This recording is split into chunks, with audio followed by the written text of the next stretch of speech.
кылышыңыз керек. Видео обзорду аягына чейин көрүңүз. Квартира жөнүндө айтсам 8 миллионго алынды. 2 бөлмөлүү Новый Химкиде Юбилейный көчөсүндө ыңгайлуу МФЦ жанында экен. Баардык жашоого керектелүүчүлөрдүн алыска барбай эле тапса болот экен.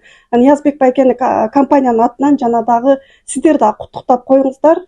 Биз чын жүрөктөн куттуктайбыз.